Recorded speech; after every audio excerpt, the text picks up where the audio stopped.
So let's think about what we shared for a moment that we wanted to change, right? For me, it was needing to improve myself. For some of you said that, you wanted to change how other people saw you. For some of you said it was a habit of certain things. Now, let me ask you question number one. At any point through this, if you identify with it, raise your hands, okay? Have you at any point experienced shame around this feeling of whatever you want to change? Yes? Okay, hand down. Have you beaten yourself up around that when you felt that shame? Raise your hand up if you felt yes. Okay. Now, when you felt that feeling of shame, have you felt low? Have you felt fatigued? Have you felt triggered? Have you felt insecure? Raise your hand if you felt that. Put your hands up. Okay. Now, big question. When you were in this moment, where you felt this, like, this feeling of this belief that overtook you, or this like programming that overtook you, do you feel like you were unattractive? Raise your hands up if you believe that. And raise my hands up. Okay. So already you can see how just living and functioning in that belief is putting out a lower vibration than we actually have just when we're fucking neutral, just when we're normal, just when we're not even thinking about things. So somehow this thing that we're thinking of and attempting in some way to want to do better or feel better or whatever is actually decreasing our state of being. It's what's bringing us closer to being triggered. It's what's inducing shame upon us. It's what's making us feel like we're less valuable or less lovable to people. And so ultimately, here's the big question. If we're in this space where we're feeling this shame, when we're feeling this trigger, when we're feeling the guilt from this, do you really think that you can have the abundance you really want? Do you really think that you can have the love you really want? Do you really think that you can create good connection? Do you really think you can manifest success? No. So here's the craziest thing I want to tell you. It isn't even about your habit as much as it is how you feel around that habit. It isn't even about your habit as much as how much you depend on that habit. It isn't even about your habit as much as it is about your vibration that gets lowered when you're in that habit. Take, for example, someone who enjoys playing music, right? On one hand, you can have someone who takes that same power of playing music, adds discipline, structure, etc. around it, and can make that same attribute a huge success. His career, he can make records, or she can participate in it, she can sing her kids to sleep, she can make it something valuable. On the other hand, when you have someone who takes that same thing of music and uses it as a coping mechanism, something to run away from responsibility, something to run away from trauma or pain or whatever they're going through, or maybe just as a reason to abandon their discipline or their self-love. And so this person just sits outside playing music all day, instead of trying to make it lucrative, instead of trying to perform their functions. They've taken the same thing, which is their love of music. But the way they feel, the way they view it, the way they've constructed their life around it is totally different.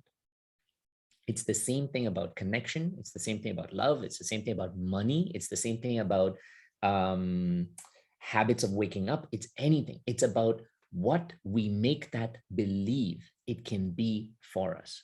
Now, I'm going to ask you a really, really big question. And this is what we do in the gauntlet. This is the type of questions that I'm going to ask you in the gauntlet. I don't ask too many of these because you're going to be in a state where you have to sit with that deep work. So I'm going to ask you one of those questions, just one. Let's go back to that habit, that shame, that whatever we picked on, right?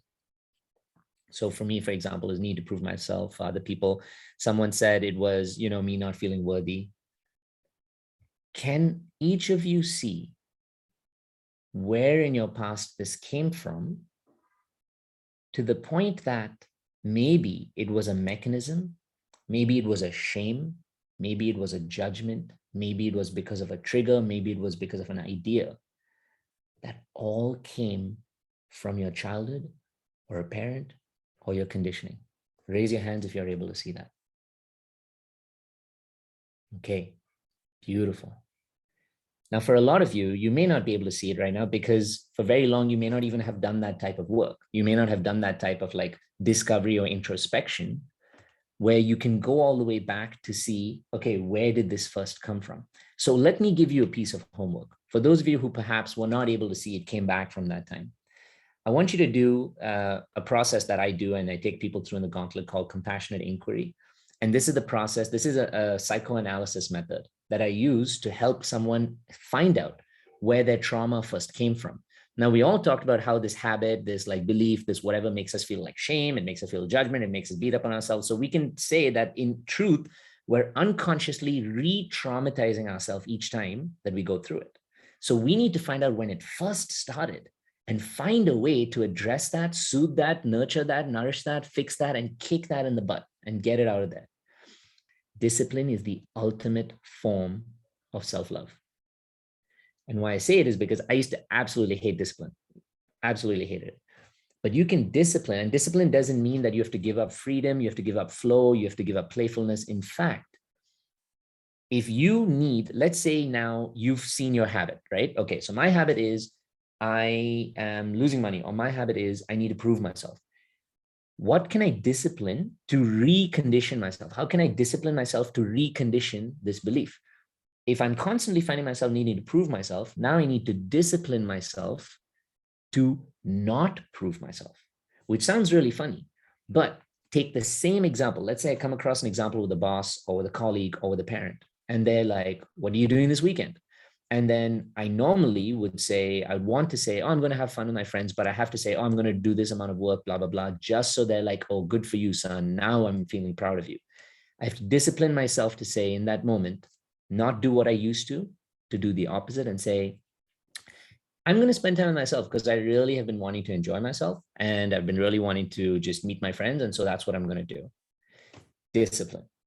Now, the first time what you will feel or experience is a massive sense of rejection, because when you're trying to change a habit, your ego's bells and whistles are fucking flying. And so they'll attract rejection from people because that's the fastest way for us to change. One of the most painful feelings is the feeling of being rejected or abandoned.